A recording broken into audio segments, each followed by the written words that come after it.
কড়াটা দেখো, উনুনটা ধরিয়ে কড়াটা বসিয়ে দিয়েছি। এবার কড়াইয়ের মধ্যে পরিমাণ মতো সর্ষের তেল দিয়ে দেব। তেলটা গরম হয়ে গেছে, এবার বিউলির ডালের বড়িটা আমি দিয়ে দেব। বড়িটা কিন্তু আমি লাল লাল করে ভেজে নেব।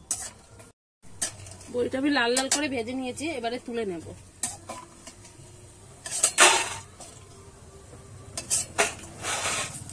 এরকম করে লাল লাল করে ভেজে নিতে হবে।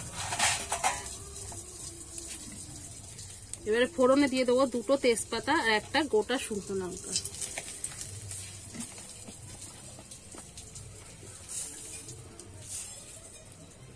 দিয়ে দেবো কালো সর্ষে ফোড়ন।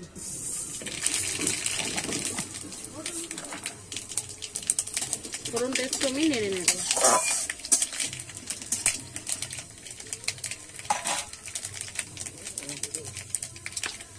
ফোড়নটা তো ভাজা হয়ে গেছে, ফোড়ন থেকে কিন্তু খুব সুন্দর একটা গন্ধ ছেড়েছে। এবারে কিন্তু ধুয়ে কেটে রাখা লাউটা আমি দিয়ে দেব।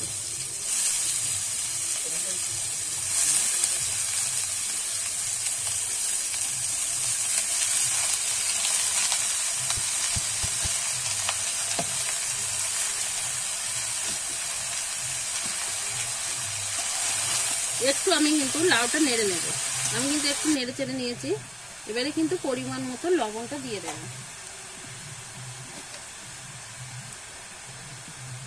এখানে কিন্তু আমি 1 চামচ লবণ দিয়েছি। এবার লবণটা দিয়েছি, এবারে কিন্তু একটু নেড়ে নেব। আর আমাদের এখানে কিন্তু বন্ধুরা একটু হয়তো ভিডিওটা দেখতে অসুবিধা হতে পারে, একটু কষ্ট করে দেখে নিও। যেহেতু রাস উৎসব কিন্তু আরম্ভ হয়ে গেছে, মাইকের একটু গানের হয়তো আওয়াজ আসছে, হয়তো একটু তোমাদের ভিডিওটা দেখতে অসুবিধা হবে। একটু বন্ধুরা কষ্ট করে ভিডিওটা দেখে নিও। আমি কিন্তু লবণটা দিয়ে একটু নেড়ে চেড়ে নিয়েছি। এবারে কিন্তু একটা ঢাকা চাপা দিয়ে দেব। এইভাবে কিন্তু আমি একটুখানি রান্না করে নেব। এবারে ঢাকাটা খুলে দেখে নেব। দেখো কতটা কিন্তু জল বেরিয়েছে। দেখো যেহেতু লাউটা কচি ছিল, বেশি কিন্তু জলই বেরিয়েছে। এবারে ভালো করে কিন্তু আমি একটু নেড়ে নেব।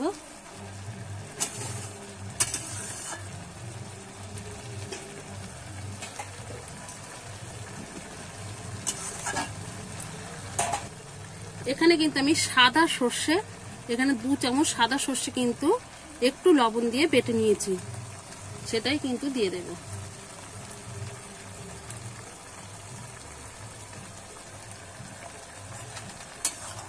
এবারে আমি আবারও নেড়ে নেব, ভালো করে কিন্তু মিশিয়ে নেব।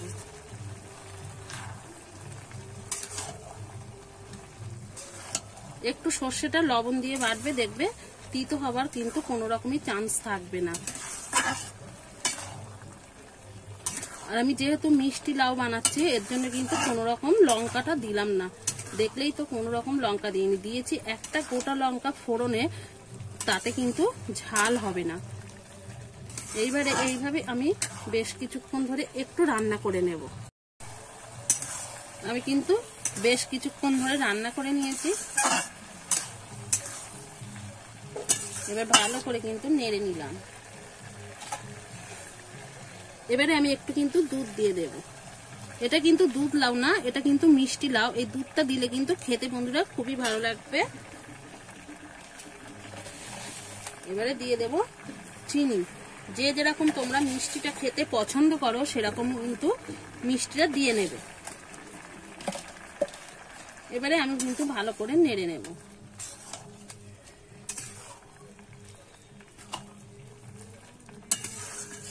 আবারও কিন্তু বেশ কিছুক্ষণ ধরে আবারও কিন্তু রান্না করে নেব। আর এখানে কিন্তু আমি হলুদ দেব না, যেহেতু মিষ্টি লাউ, এখানে আমি কিন্তু হলুদটা দেব না। একদম কিন্তু এইভাবে কিন্তু আবারও কিছুক্ষণ রান্না করে একদম কিন্তু মিষ্টি লাউটা রেডি হয়ে গেছে।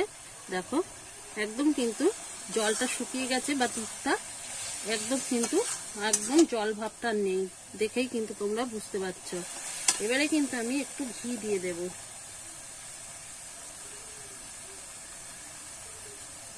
এখানে কিন্তু একটু ঘি দিলে ফ্লেভারটা খুব সুন্দর আসবে, আবার খেতেও কিন্তু খুবই ভালো লাগবে। এবারে আমি একটু ঘিটা দিয়ে নেড়ে নেব ভালো করে।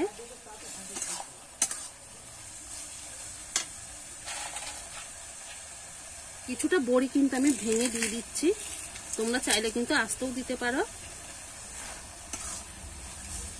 আর কিছুটা কিন্তু আমি বড়ি রেখেছি গার্নিশের জন্য।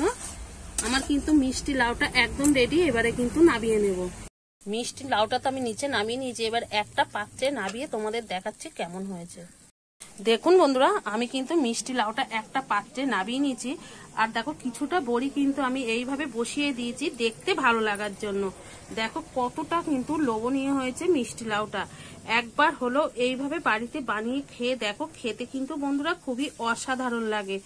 একবার হলেও বানিয়ে খেয়ে দেখো, আমি গ্যারান্টি দিচ্ছি খেতে এতটা অসাধারণ লাগে।